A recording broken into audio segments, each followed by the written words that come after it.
श्रीकृष्ण द्वैपायन व्यास महर्षी म्हणतात की हे जन्मजय, तीच असणारी भगवती, तीच असणारी आदिमाया शक्ती जगदंबा योग मायाच्या रूपाने श्रीकृष्ण अवतारामध्ये आली होती. आणि म्हणून तर भगवान श्रीकृष्ण परमात्म्याने जेवढ्या लीला केल्या ना, भगवंताने आपल्या असणाऱ्या लीलेमध्ये जेवढ्या लीला केल्या त्या योग मायेला घेऊनच केल्या. आणि म्हणून ती परंबा जगदंबा एवढी श्रेष्ठ आहे. जगतपिता असणारा परब्रह्म परमात्मा आहे ना, त्या परब्रह्म परमात्म्यालाही या ठिकाणी त्या योग मायेशिवाय काही करता येत नाही. आणि म्हणून ती असणारी जगदंबा जगदेश्वरी अशी असणारी भगवती आहे. आपल्याला कथा माहित आहे, संतती होत नाही. आणि म्हणून नंदबाबा आणि यशोदेनी गर्गाचार्यांच्या द्वारे अनेक दुर्गा सप्तशतीचे पाठ केले, यज्ञ केले. ज्याप्रमाणे आपल्याही मंदिरामध्ये यज्ञ होणार आहे, चालू आहे, तसाच यज्ञ नंद बाबानेही आणि यशोदा मैयाने केला होता गर्गाचार्यांच्या द्वारे. आणि त्या ठिकाणी शतचंडी असणारे या ठिकाणी दुर्गा सप्तशतीचे पारायण केले. त्याचं खूप महत्व सांगितलेलं आहे पुराणामध्ये. दुर्गा सप्तशतीचे ज्या वेळेला आपल्या घरामध्ये 108 पारायण होतात ना, त्या कुटुंबाला ती असणारी जगदंबा सोडून जात नाही. त्या घरामधील असणारे या ठिकाणी अनेक प्रकारचे असणारे विघ्न असतील, घरामध्ये येणाऱ्या अडचणी असतील, दुःख असेल, व्याधी असेल, सर्व काही गोष्टी त्या असणाऱ्या पाठाच्या द्वारे निघून जातात. आणि जी इच्छा आपण जगदंबेकडे करतो ती इच्छा ती जगदंबा पूर्ण करते. आणि म्हणून इकडे वसुदेवाने देवकीने त्या आदिमाया शक्तीची आराधना केली होती. आणि म्हणून तीच असणारी जगदंबा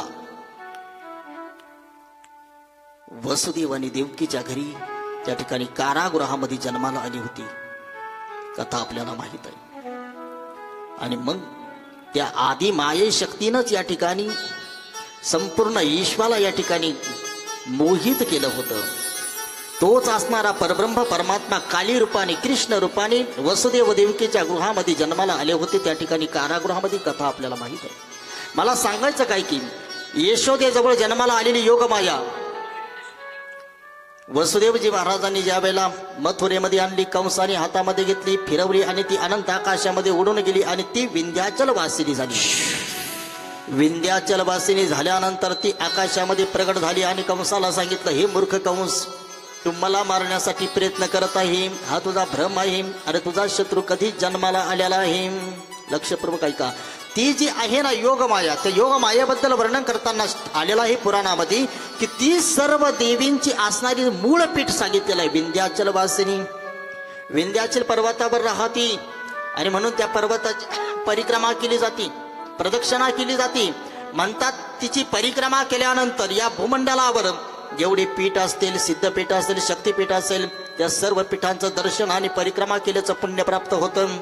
अशी असणारी ती विंध्याचल वासिनी प्रगट झाली. तीच योगमाया भगवान श्रीकृष्ण परमात्म्याने आपल्या लीलेमध्ये वापरली, प्रत्येक लीलेमध्ये.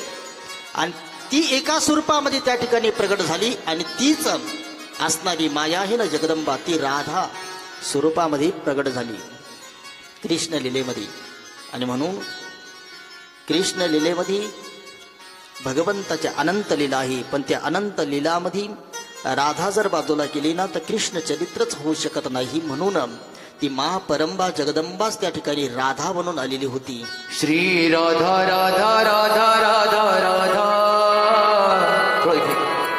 श्री राधा राधा राधा राधा राधा राधा, श्री राधा राधा राधा राधा राधा, श्री राधा राधा राधा राधा राधा राधा. तीच परंबा, तीच जगदंबा, तीच रास राशेश्वरी राधा बनून आली. कृष्ण अवतारामध्ये तिला राधा म्हटलं जातं आणि चंड मुंडाला मारण्यासाठी आल्यानंतर तिला चौंडेश्वरी म्हटलं जातं. तीच आहे राधा. आणि म्हणून भगवान गोविंद परमात्म्याने जेवढ्या लीला केल्या ना भागवतामध्ये आपण श्रवण केलेलं आहे, त्या सर्व राधा राणीला घेऊन आणि त्या योग मायेला घेऊनच भगवंताने त्या लीला केलेल्या आहे. अनंत ब्रह्मांड यशोदेला दाखवले आपले असणाऱ्या मुखावरून. योग माया आहे जगदंबेची असणारी शक्ती आहे. अनेक दैत्यांचा वध भगवंताने केला. ती आदिमाया शक्तीचा असणारा सहारा घेऊन भगवंताने अनेक दैत्यांचा वध केला. गोवर्धन पर्वत भगवंताने उचलला, कथा आपल्याला माहित आहे. आणि गोवर्धन पर्वत उचलल्यानंतर 7 दिवस आणि 7 रात्री भगवान परमात्म्याने त्याला आपल्या करंगोळीवर उचलला. सर्व गोपगणांना आश्चर्य वाटलं. दुसऱ्या दिवशी सर्व गोप म्हणा लागले, ही कन्हैया, अरे तुझी छोटीशी असणारी पतलीशी असणारी ही करंगोळी काढून टाक. आम्ही आता मोठमोठ्या काठ्या लावलेल्या आहे, तुझ्या करंगोळीची काहीच गरज नाही. भगवान म्हणायला लागले, अरे माझ्या करंगोळीवर तर मी पर्वत उचलला आहे. वा रे वा कन्हैया, तुझी एवढी छोटीशी असणारी पतलीशी असणारी करंगोळी, तू म्हणतो मी या करंगोळीवर पर्वत धारण केलेला आहे. आणि मग भगवान परमात्मा म्हणतात, खरंच. गोपाळ ऐकायला तयार नाही. ते गोपाळ म्हणतात, काढ, आम्ही एवढ्या काठ्या लावलेल्या आहे ना, काय गरज आहे तुझ्या करंगोळीची. वा रे वा. मग भगवंताने थोडीशी करंगोळी ढिल्ली केली आणि खाली घेतली, तर चट चट कडकड काठ्या वाजायला लागल्या सर्व असणाऱ्या. अरे अरे कन्हैया, संभाळ संभाळ संभाळ. आणि भगवंताने परत आपली करंगोळी लावली. आणि मग ते गोपाळ आणि त्या गोपिका विचारत आहे, कन्हैया, आमच्या एवढ्या मोठमोठ्या काठ्या लावल्या आणि तुझी एवढी छोटीशी असणारी करंगोळी कशी तू करंगोळीवर या पर्वताला धारण केलं. 7 कोस लांबीचा आणि उंचीचा असणारा गोवर्धन तू कसा धारण केला. आणि मग भगवान परमात्मा म्हणतात, कचू माखन को बल बढ्यो. अरे मी लहान असताना तुमच्या घरचं माखन चोरून खाल्लं ना लोणी, त्याची ताकद वाढली माझ्यामध्ये. कच गोपन करी सहाय. आणि तुम्ही पण मला सहाय्य केलं. असं म्हणल्यानंतर गोपाळ म्हणायला लागला, आम्ही काय सहाय्य केलं रे. मग त्यावेळेला भगवान श्रीकृष्ण म्हणतात की काही नाही, पर्वत उचलल्यानंतर तुम्ही सर्व माझ्याकडे पाहत होते, त्यावेळेला तुमच्यातली शक्ती पण मी चोरून घेतली आणि ती माझ्या करंगोळीमध्ये आली.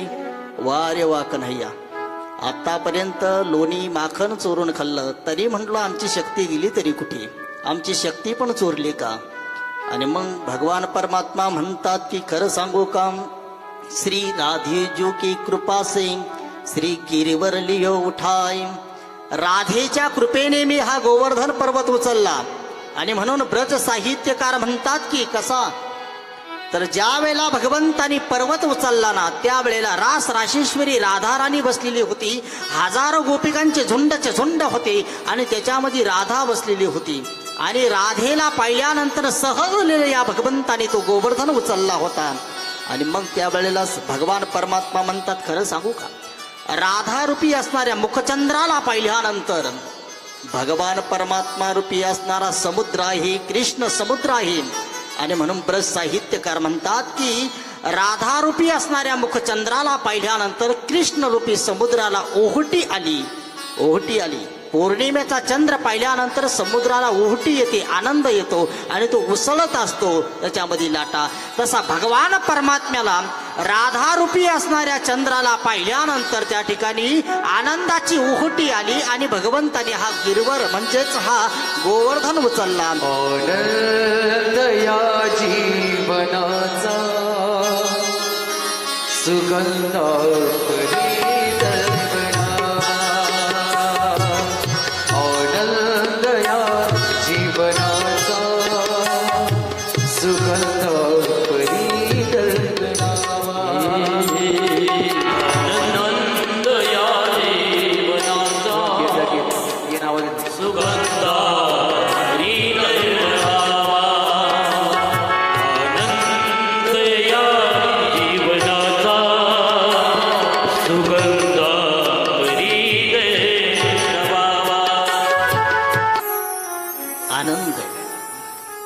भगवंताच्या अंतकरणामध्ये आनंद झाला कोणाला पाहिल्यानंतर, राधेला पाहिल्यानंतर. म्हणून ती राधा साक्षात जगदंबा आहे.